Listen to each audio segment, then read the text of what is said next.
एक ऐसी अद्भुत कहानी है जो मैं आज आपको ध्यानपूर्वक सुनाऊंगा और इसे सुनने के बाद आप ज्यादा सोचना, डरना और चिंता सब छोड़ देंगे और आपका मन खुशियों से और प्रसन्नता से भर जाएगा। तो चलिए आज की कहानी की शुरुआत करते हैं। दोस्तों, एक समय की बात है, किसी नगरी में एक युवक रहा करता था। वो युवक अत्यंत दुखी था, वो बहुत निराश था। उसे ये समझ नहीं आ रहा था कि आखिर इस दुनिया में हर व्यक्ति अपने मतलब के लिए ही क्यों जीता है।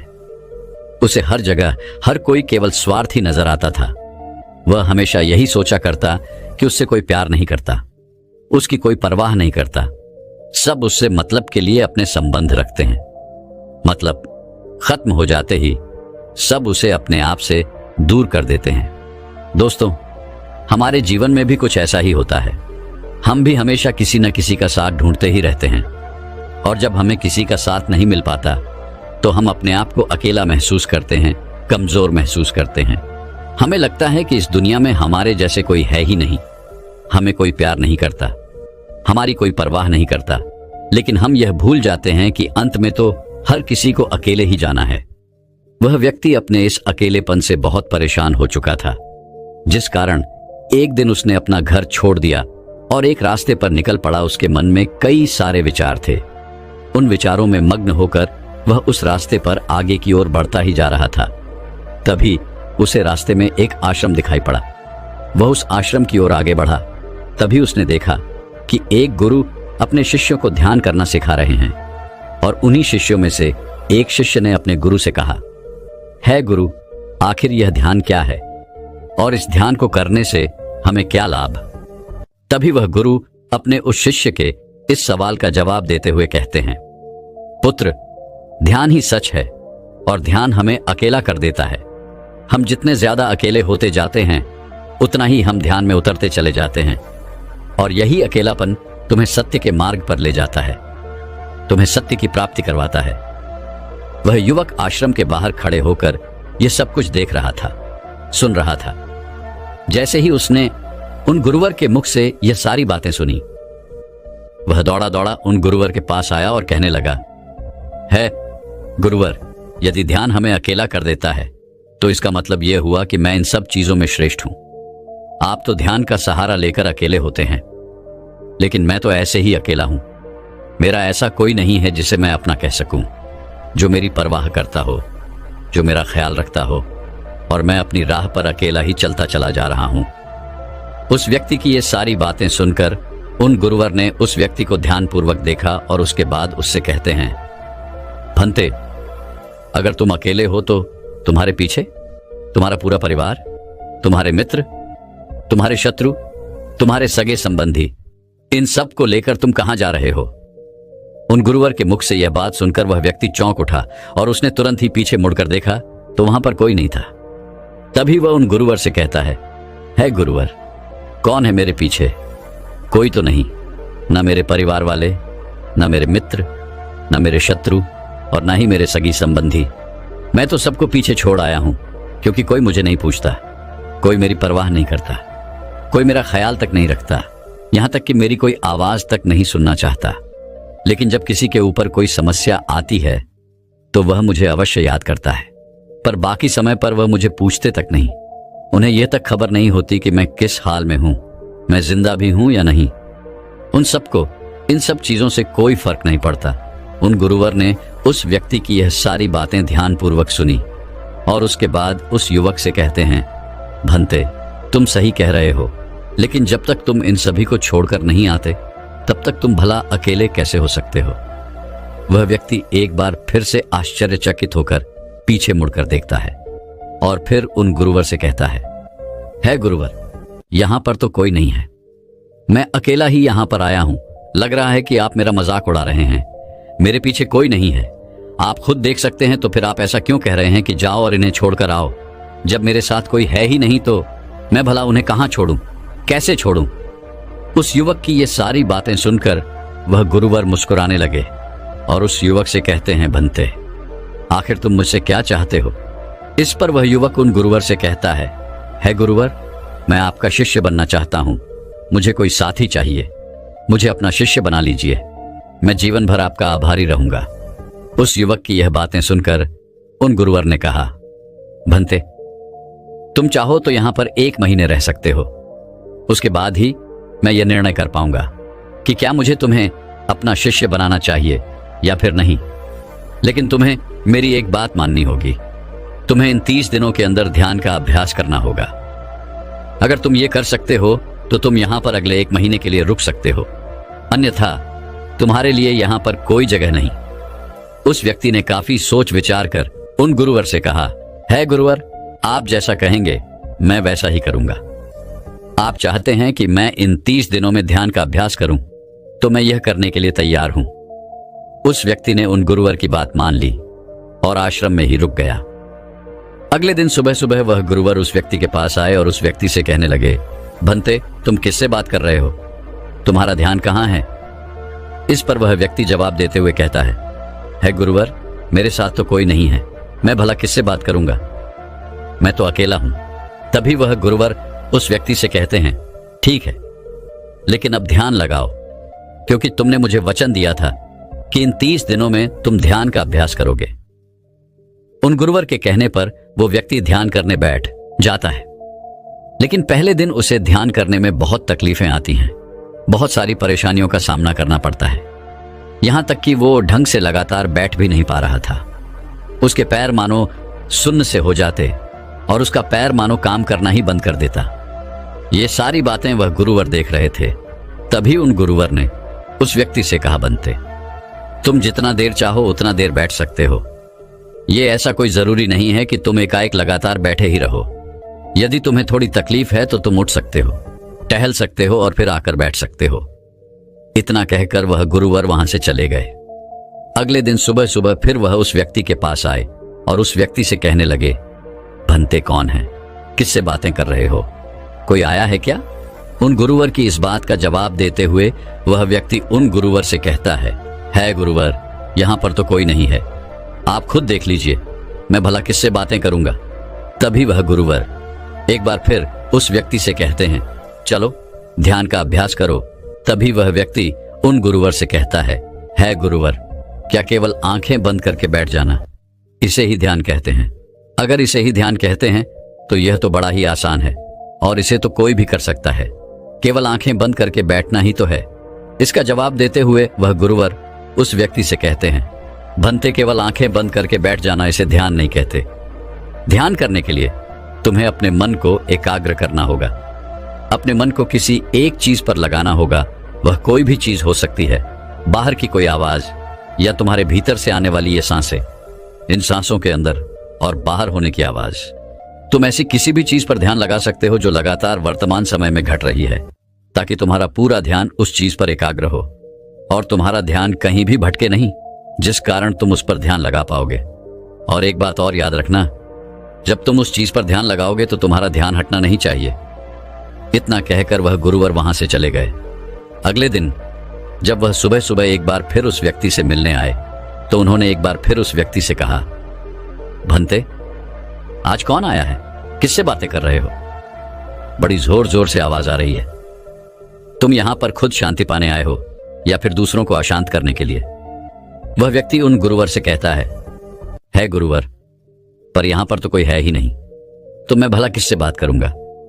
यहां तक कि अभी तक मेरे मुख से एक शब्द तक नहीं निकला है, तो फिर आपको कैसे जोर जोर की आवाजें कहां से आ रही हैं? और जब मैंने एक शब्द भी नहीं बोला तो मैं भला दूसरों के लिए अशांति का कारण कैसे बन सकता हूं?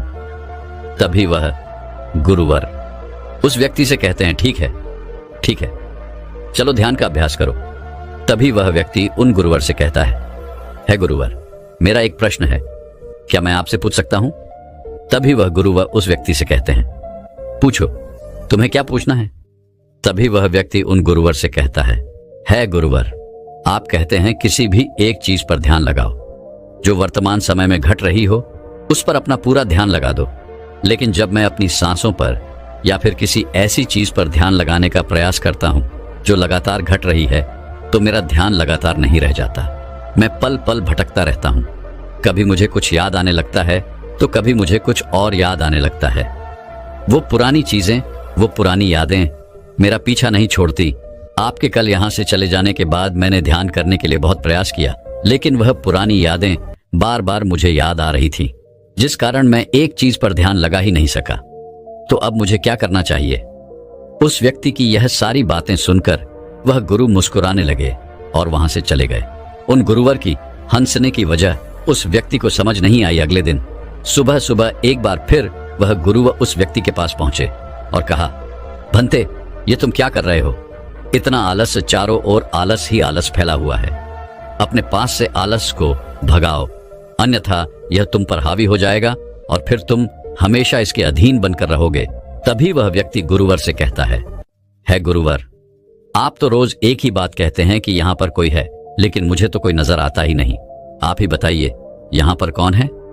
तभी वह गुरु वह उस व्यक्ति से कहते हैं, ठीक है, चलो अभ्यास के लिए चलते हैं।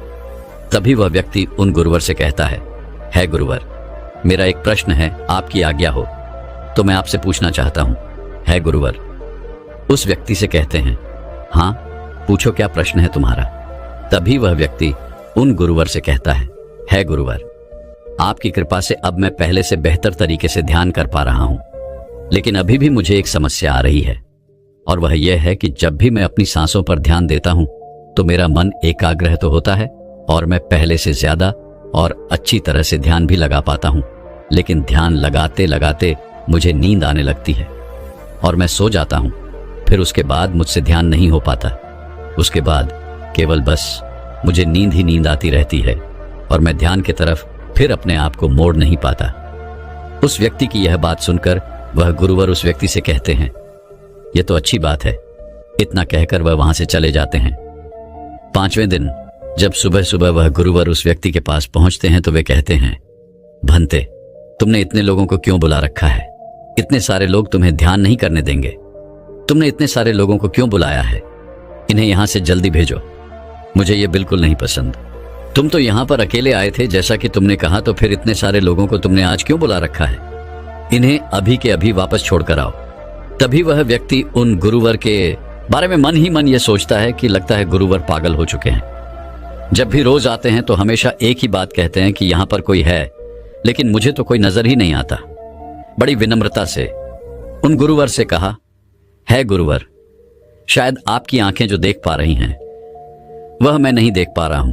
मुझे तो यहां पर कोई नजर नहीं आता, फिर आपको कैसे? यहां पर लोग ही लोग नजर आ रहे हैं। फिर गुरुवर उस व्यक्ति से कहते हैं, अच्छा ठीक है, चलो अब ध्यान का अभ्यास करते हैं। तभी वह व्यक्ति उन गुरुवर से कहता है गुरुवर, मुझे ध्यान के वक्त नींद आती थी। जैसा कि मैंने आपको बताया था, उस पर तो मैंने नियंत्रण पा लिया, लेकिन अब जब भी मैं ध्यान करने बैठता हूं, किसी एक चीज पर अपना ध्यान केंद्रित करता हूं, तो मेरे मन में विचारों का सैलाब होता है। मानो विचारों की बाढ़ सी आ जाती है। इतने विचार तो आंख खोलकर भी मैंने कभी नहीं देखे होंगे, जितने की आंखें बंद करने के बाद मुझे नजर आते हैं। और इन विचारों में कुछ ऐसे विचार भी मेरे मन में आते हैं जिनके बारे में आज तक मैंने सोचा तक नहीं है। मुझे उनके बारे में कुछ भी नहीं पता। ये सब क्यों हो रहा है गुरुदेव? उन गुरुवर ने उस व्यक्ति की यह बात सुनकर उस व्यक्ति से कहा, अच्छा ऐसा हो रहा है। इतना कहकर वह गुरुवर वापस चले गए। अगले दिन सुबह सुबह वह गुरुवर एक डंडा लेकर उस युवक के पास पहुंचे और एक डंडा जड़ते हुए उस युवक से कहते हैं, मैंने तुम्हें पहले ही कहा है, इतने सारे लोग मुझे पसंद नहीं, तुम्हें इन्हें छोड़कर आना होगा। आखिर तुम रोज रोज इन्हें क्यों ले आते हो? इतनी भीड़ इकट्ठा करके तुम्हें क्या लाभ? आज के बाद यह यहां पर नहीं आने चाहिए, इस बात का ख्याल रखना। यदि आज के बाद यहां पर कोई भी नजर आया और तुम्हारी बक बक मुझे सुनाई पड़ी तो मैं तुरंत ही तुम्हें इस आश्रम से निकाल दूंगा। तभी वह व्यक्ति बड़ी विनम्रता से उन गुरुवर से कहता है गुरुर, मुझे तो यह समझ नहीं आता कि मुझे कोई नजर ही नहीं आता, लेकिन आप रोज एक ही बात कहते हैं कि यहां पर मैंने भीड़ इकट्ठी कर रखी है।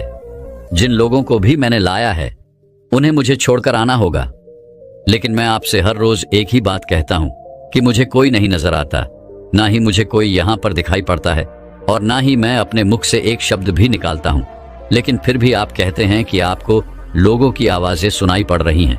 तभी वह गुरुवर है उस व्यक्ति की इस बात का जवाब देते हुए कहते हैं, क्या तुम्हारे मित्र, तुम्हारे परिवार वाले, तुम्हारे सगे संबंधी, तुम्हारे शत्रु, तुम्हारी इच्छाएं, तुम्हारी वासनाएं, ये सब क्या तुमसे मिलने नहीं आते? वह व्यक्ति उन गुरुवर से कहता है, नहीं गुरुदेव, मुझसे कोई मिलने नहीं आता। मैं तो यहां पर अकेला ही आया था और अभी भी मैं अकेला ही हूं, मेरा कोई नहीं। तभी वह गुरु व क्रोधित होकर उस झंडे से उस व्यक्ति पर एक और प्रहार करते हैं और कहते हैं, अभी बैठो, अभी ध्यान लगाओ, और यदि तुम्हारे ध्यान में कोई भी आता है तो मुझे बताओ। वह व्यक्ति उन गुरुवर की बात मान लेता है और तुरंत ही ध्यान करने बैठ जाता है। कुछ देर तक तो वह काफी शांत रहता है, लेकिन कुछ देर बाद ही वह उन गुरुवर से कहता है गुरुदेव, मेरा भाई मुझसे मिलने आया है, साथ में मेरे पिताजी भी हैं। दोनों बहुत दुखी हैं क्योंकि मैं उन्हें छोड़कर यहाँ जो चला आया हूँ। मेरे भाई की तबीयत भी कुछ ठीक नहीं लग रही। वह मुझे बुला रहे हैं। मेरे बड़े भाई की पत्नी अर्थात मेरे भाभी मेरे बड़े भाई के साथ अच्छा व्यवहार नहीं कर रही, और तो और मेरी प्रेमिका भी आई हुई है। वह मुझसे पूछ रही है कि क्या तुम मुझसे शादी करोगे या फिर मैं किसी और से शादी कर लूं। वह भी बहुत दुखी नजर आ रही है। और इतना ही नहीं, मेरे कुछ मित्र भी पीछे खड़े हैं जिनसे मैंने कुछ कर्ज लिए थे। आज वो मुझसे अपना कर्जा मांगने आए हैं, मुझे धोखेबाज कह रहे हैं, मुझे अपशब्द बोल रहे हैं, और वो साथ में मेरे कुछ शत्रुओं को भी लाए हैं। लेकिन मेरे शत्रु मुझे मारना नहीं चाहते। वह तो यह कह रहे हैं कि तू तो पहले से ही मरा हुआ है, तुझे और क्या मारना। इतना कहकर वह व्यक्ति कुछ देर के लिए शांत हो गया, लेकिन उसी के बाद फिर कुछ देर बाद वह एक बार फिर से उन गुरुवर से कहने लगा है, गुरुवर, अब मेरे पास एक बहुत बड़ा घर है, इसे मैंने खरीद लिया है। मैं, मेरे पिता, मेरी माता, मेरा भाई, मेरी भाभी सभी इसमें बहुत मिलजुल के रह रहे हैं। हम बहुत खुश हैं। मैं अब अपने मित्रों से अत्यधिक अमीर हूं। मेरे पास बेशुमार धन दौलत है, और तो और मैंने अपनी प्रेमिका से शादी भी कर ली है और इसका जश्न मना रहे हैं। इतना कहकर वह व्यक्ति एक बार फिर शांत हो गया और फिर कुछ देर बाद और फिर एक बार उन गुरुवर से कहता है गुरुवर, मुझे कोई मारने का प्रयास कर रहा है। लगातार वो मुझ पर प्रहार कर रहा है। मैं उसका चेहरा देखने का प्रयास कर रहा हूं, लेकिन मुझे उसका चेहरा नजर नहीं आ रहा। इतना कहते कहते वह उन गुरुवर से कहता है, गुरुदेव, ये तो आप हैं जो मुझे मार रहे हैं और यह भी कह रहे हैं कि इतनी भीड़ को लेकर क्यों आए हो और इन्हें लेकर कहां जा रहे हो। मेरे साथ तुम्हें अकेले ही चलना होगा। इतना कहकर वह व्यक्ति ध्यान से उठ गया और उनको रुके चरणों में गिर पड़ा और उनसे कहने लगा, है गुरुदेव, आप सही थे। आप जो हमेशा कहते थे कि इस भीड़ को लेकर मैं कहां जा रहा हूं, आप हमेशा यही कहते थे कि इन सबको छोड़ कर आओ, लेकिन मुझे कोई नजर नहीं आता था। लेकिन आज मैंने उन सबको देख लिया जिन्हें मैं अपने साथ लेकर आया था, जिन्हें मैं अपने साथ लेकर घूम रहा था। हर कोई मेरे साथ ही है, मेरे पास है। लेकिन मैं ये सोच रहा था कि आखिर मैं इतना बेचैन क्यों हूं और मेरी बेचैनी की वजह क्या है। उस व्यक्ति की यह सारी बातें उन गुरुवर ने ध्यानपूर्वक सुनी और उसके बाद वो वहां से चुपचाप उठकर चले गए। उसके बाद से वो गुरुवर उसके पास कभी नहीं आए। लेकिन वह व्यक्ति हर रोज ध्यान का अभ्यास कर रहा था और पूरे 1 महीने बाद जब वह उन गुरुवर के पास पहुंचा तो उन गुरुवर से कहने लगा है, गुरुवर, जैसा कि आप कहते थे कि मैं हमेशा अपनी भीड़ को अपने साथ लेकर घूमता हूं, तो आज मैंने उस भीड़ को विदा कर दिया है और अब मैं बिल्कुल अकेला हूं। मेरे साथ कोई नहीं, मेरे साथ आप भी नहीं हैं, यहां तक कि मैं खुद अपने साथ नहीं हूं। मैं एक परम शांति महसूस कर रहा हूं। अब मुझे ऐसा प्रतीत होता है कि अब मेरे जीवन में कोई समस्या नहीं है, कोई समाधान नहीं है। मैं बहुत हल्का महसूस कर रहा हूं, मैं बहुत अच्छा महसूस कर रहा हूं, और इस शांति में जो आनंद है इसका क्या कहना। तभी वह गुरुवर उस व्यक्ति से कहते हैं, भंते, अगर तुम चाहो तो इस अकेलेपन को लेकर तुम अपनी दुनिया में वापस जा सकते हो। अव्याधि, तुम उस संसार में वापस भी लौट जाओ। भले ही लोग तुम्हारे आसपास क्यों न रहे, भले ही पूरी भीड़ तुम्हारे साथ क्यों न रहे, लेकिन फिर भी तुम अकेले ही रहोगे। फिर चाहे वह तुम्हारे रिश्तेदार हो, सगे संबंधी हो, परिवार वाले हों, तुम्हारे मित्र, तुम्हारे शत्रु, तुम्हारी भावनाएं या फिर तुम्हारी प्रेमिका, इन सब के साथ रहकर भी तुम पूर्ण रूप से अकेले ही रहोगे। और इतना ही नहीं, तुम्हारे जीवन में जब भी कोई बुरी परिस्थितियां आएंगी तब भी तुम बिल्कुल अकेले और शांत रहोगे और तुम हर परिस्थितियों का समाधान निकालने में भी अब पूरी तरह सक्षम हो चुके हो। और यदि अब तुम चाहो तो मैं तुम्हें अपना शिष्य बना सकता हूं, क्योंकि हो सकता है तुम्हें यह लग रहा हो कि यह 30 दिन तो पूरे खत्म हो चुके, लेकिन ध्यान का मार्ग अभी शुरू हुआ है। और याद रहे कि अभी तो बहुत कुछ सीखना है, जानना है, लेकिन कुछ रखना नहीं है। यह मार्ग अभी शुरू हो रहा है और यह मार्ग अति लंबा है और इस मार्ग की शुरुआत शांति से ही होती है। तभी वह व्यक्ति उन गुरुवर को प्रणाम करता है और उनसे कहता है, हे गुरुवर, मैं अपने घर वापस लौटना चाहता हूं, अपने उस संसार में वापस जाना चाहता हूं ताकि मैं अपनी जिम्मेदारियों को निभा सकूं और साथ ही साथ इस मार्ग पर भी आगे बढ़ सकूं। यदि आपकी आज्ञा हो। इतना कहकर वह व्यक्ति शांत हो गया। तभी वह गुरु मुस्कुराने लगे और उस व्यक्ति से कहते हैं, भंते मन शांत हो तो सब हो सकता है। तुम संसार में रहकर भी अकेले रह सकते हो, लेकिन एक बात याद रखना कि हमें सीखना बहुत कुछ है, जानना बहुत कुछ है, लेकिन रखना कुछ भी नहीं। अब तुम जा सकते हो, तुम्हारा कल्याण हो। तो दर्शकों, चलिए अब ज्यादा सोचने के ऊपर अगली कहानी की शुरुआत करते हैं। संपूर्ण मानव जाति एक दौड़ में लगी हुई है, एक ऐसी दौड़ जो कभी पूरी नहीं होती, जो उसके जन्म के साथ शुरू होती है और मरने तक उसका पीछा नहीं छोड़ती। लेकिन क्या कभी आपने ध्यान दिया है कि यह दौड़ किस चीज की है? जरा ठहरकर खुद से पूछिए कि आप किसके पीछे दौड़ रहे हैं और वास्तव में क्या यह दौड़ कभी पूरी हो सकती है? जिन भौतिक सुख सुविधाओं को इकट्ठे करने में इंसान लगा रहता है, क्या वास्तव में वो भौतिक सुख सुविधाएं उसे शांति या फिर आनंद प्रदान कर सकती है?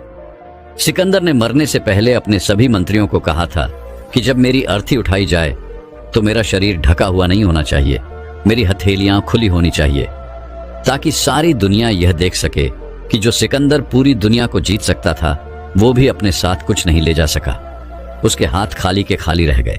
लेकिन जीवन की बागडोर ऐसी होती है कि उसे कभी ठहरने का वक्त ही नहीं मिलता। कभी वह सोच विचार ही नहीं करता कि जीवन का सबसे बड़ा सुख क्या है और इसके विपरीत जीवन का सबसे बड़ा दुख क्या है। सुख सुविधाएं तो बहुत लोग इकट्ठा कर लेते हैं, लेकिन सही मायने में उसका भोग कितने लोग कर पाते हैं? वही भौतिक वस्तुएं जो उसने अपने आनंद, अपनी शांति के लिए संग्रहित की थी, वही सुख सुविधाएं उसके दुख का कारण बन जाती हैं। जब पैसा नहीं कमाया था तो पैसा ना होने का दुख था, और जब पैसा कमा लिया तो वही पैसा उसके बच्चों के लिए या उसके लिए झगड़े का कारण बन जाता है। तो फिर कैसे सुख सुविधाएं, किन चीजों के पीछे आप भाग रहे हो? आज की जो कहानी मैं आप लोगों को सुनाने वाला हूं, उसमें आपको जीवन का सबसे बड़ा दुख और सबसे बड़ा सुख पता चलेगा। इससे पहले कि आप इस कहानी में खो जाएं, इस चैनल को सब्सक्राइब जरूर कर लें। तो चलिए कहानी शुरू करते हैं। अपनी गरीबी के दिन याद करके सेठ धनानंद की आंखों में आंसू आ गए। आज उसने जीवन में सब कुछ हासिल कर लिया था। सारी सुख सुविधाएं उसके पास थी। घर में नौकर चाकर थे, हजारों लोग उसके नीचे काम करते थे, जो उसकी एक आवाज पर उसके पास खड़े होते थे। लेकिन फिर भी आज सब कुछ हासिल कर लेने के बाद भी वो दुनिया में अपने आप को सबसे गरीब आदमी समझ रहा था।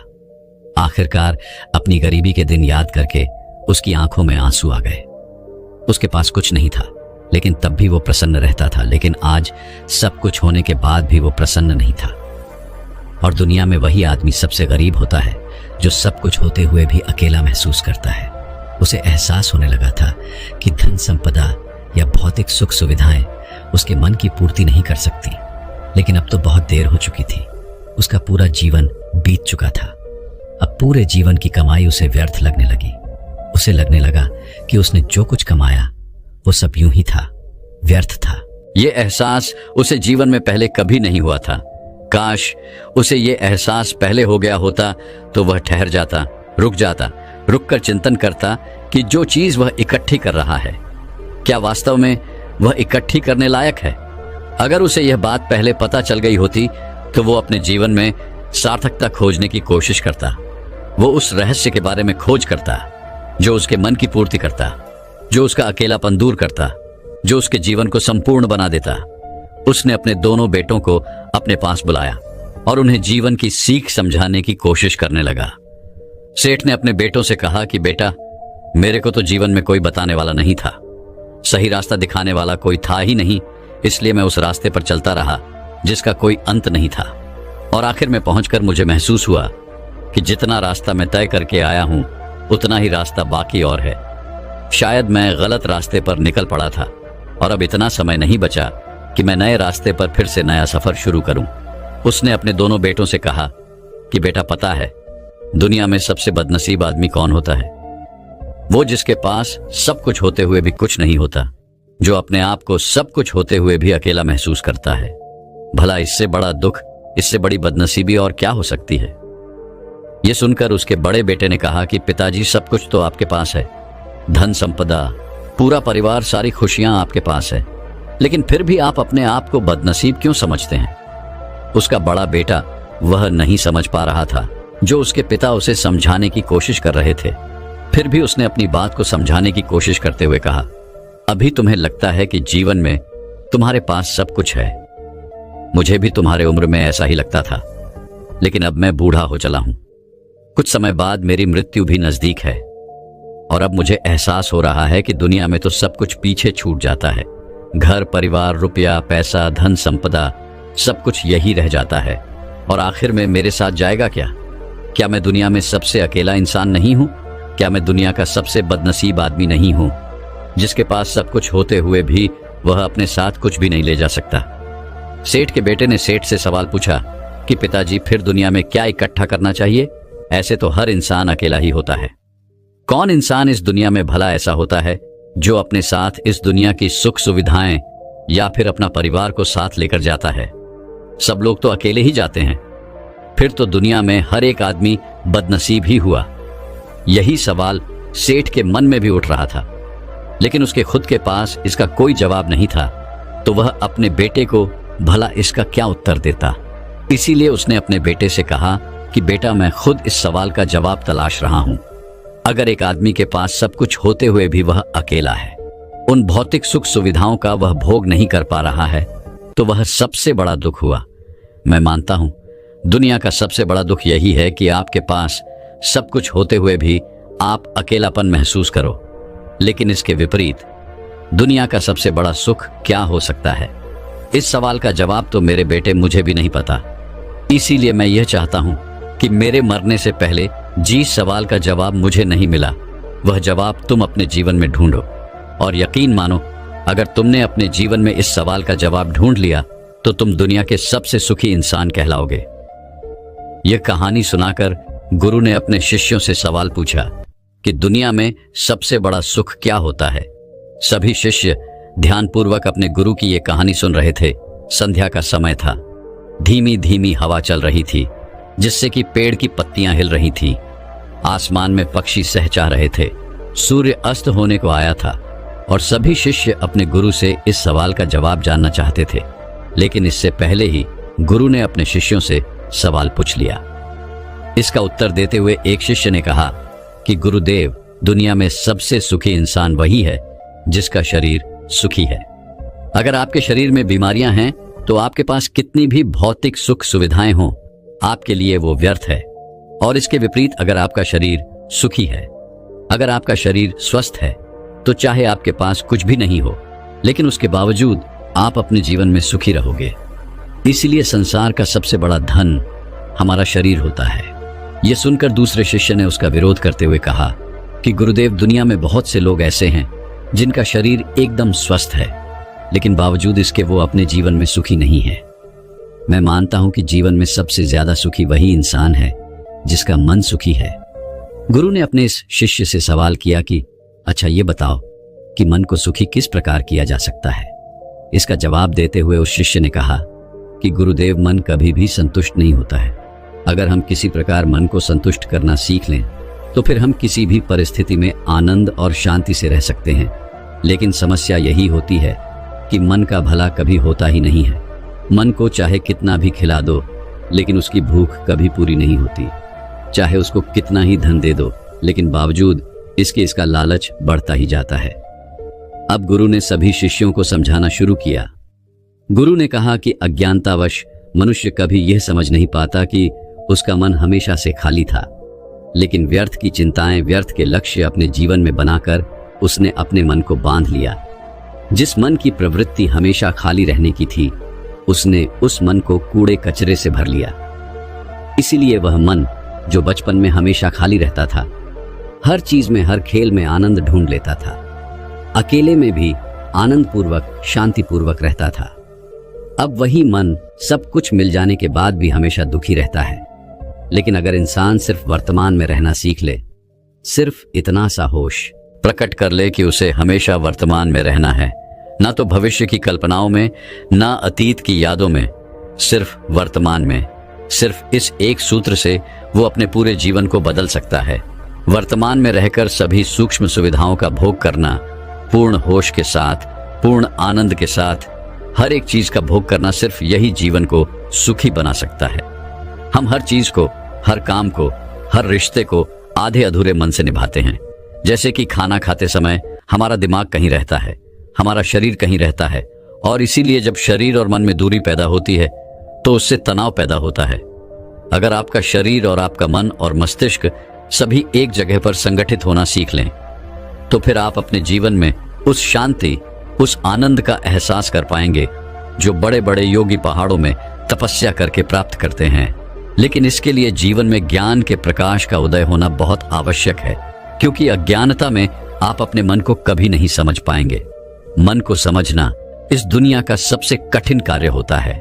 अगर आप अपने मन को जबरदस्ती वर्तमान में खींच कर लाने की कोशिश करेंगे तो आप बहुत जल्दी परेशान हो जाएंगे। ये कार्य बड़े धीरे धीरे, बड़ी निष्ठा और प्रेम के साथ किया जाता है, बड़े संयम के साथ किया जाता है। अगर आप इसको जबरदस्ती करने की कोशिश करेंगे तो आप तनाव में आ जाएंगे, आप बहुत जल्दी हार मान लेंगे। इसलिए कदम कदम पर आगे बढ़ा जाए तब मंजिल सामने ही है। और यह कहकर गुरु ने सभी शिष्यों से कहा कि अब हम ध्यान करेंगे। ध्यान करने से मनुष्य का मन, उसका मस्तिष्क वर्तमान में स्थापित होना सीख जाता है। धीरे धीरे प्रतिदिन ध्यान का अभ्यास करने से वह उस आनंद और शांति का अनुभव कर पाता है जो सांसारिक वस्तुओं में कहीं नहीं मिलता, जो किसी भौतिक सुख सुविधा में नहीं मिलता। और इसके बाद सभी शिष्य अपने गुरु के साथ ध्यान में लीन हो गए। दोस्तों, मैं उम्मीद करता हूं कि यह कहानी सुनने से आपके जीवन में अच्छे बदलाव आए होंगे। आपको इस वीडियो से क्या सीखने मिला, ये कमेंट करके जरूर बताएं। मित्रों, धन्यवाद इस वीडियो को अंत तक देखने के लिए।